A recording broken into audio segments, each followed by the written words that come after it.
Olá, amores, vamos resolver aqui uma questão, tá? Que fala de volume, certo? Então, o texto da questão diz o seguinte: a caixa de areia de gatos de Ana Paula é em formato de um bloco retangular e tem 400 milímetros de comprimento, 200 milímetros de largura e 300 milímetros de altura. A quantidade de areia existente nessa caixa equivale a 1/3 da capacidade total. Tá? Então, essas são as primeiras informações, eu vou logo fazer o registro delas aqui, tá? Então, o comprimento, ele já disse que é 400 milímetros, a largura 200 milímetros e a altura aí 300 milímetros, certo? Então, quando ele fala de capacidade ali, a gente já sabe, né, que essa ideia de capacidade está relacionada com a unidade, né, de litros, decilitros, centilitros, e, né, a gente também precisa relacionar isso com o volume, né, saber quanto cabe nessa caixa de areia, tá bom? Nesse texto aí, galera, tem nessa questão, né, tem 2 itens, tá? Então, na letra A, ele quer saber qual é o volume, né, dessa caixa, volume total, né, dessa caixa de gatos. O que a gente faz para descobrir esse volume, né? Ele pede em milímetros cúbicos, já na própria unidade que ele deu, então é bem simples, só multiplicar as 3 dimensões. Então, basta fazer 3, né, 300 vezes 200 vezes 400. Esse tipo de multiplicação, gente, dá pra gente fazer de forma simples, né? 3 vezes 2, 6, 6 vezes 4, 24, e basta a gente repetir a quantidade de zeros, né? 2, 4, 6, tá? Então, aqui, milímetros cúbicos. Então, este é o volume, né? O volume em milímetros cúbicos desta caixa, tá? A letra A bem simples. E aí, na letra B, o que é que a letra B pergunta aqui? Deixa eu descer aqui um pouquinho a questão. A letra B quer em centímetros cúbicos, né?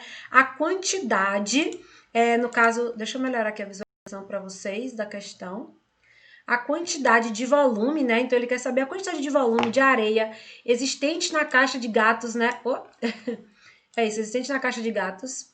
Ele quer saber em centímetros cúbicos qual é essa quantidade, né, existente nessa caixa, tá? Então, para saber essa quantidade em centímetros cúbicos, a primeira coisa é converter, tá? Então, eu vou converter de milímetros cúbicos para centímetros cúbicos.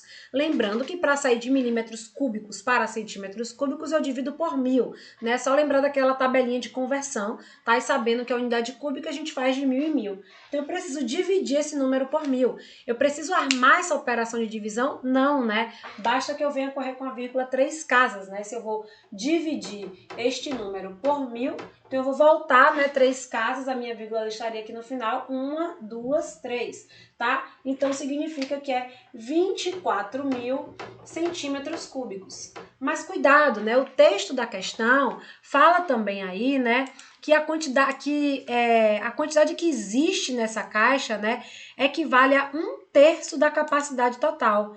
Então, a quantidade que está existente nessa caixa não é a capacidade total, né? A capacidade total foi o que a gente descobriu na letra A. Isso aqui é o quanto cabe, mas o que tem dentro da caixa é 1/3 do total. Então, a gente vai ter que calcular quem é 1/3, né, de 24.000. Como é que a gente calcula 1/3 de 24.000, né? É uma parte de quando 24.000 foi dividido em 3. Então, basta que eu faça o quê? 24.000 dividido por 3. Quanto é 24.000 dividido por 3? Galera, divisão simples também. 24 por 3 dá 8, né? E aí fica 8.000. Então, significa que 8.000 centímetros cúbicos, né, é o que tem a quantidade de areia existente nessa caixa, tá bom? Está resolvida aí essa questão, tá? Qualquer coisa, comente, pergunte. Valeu!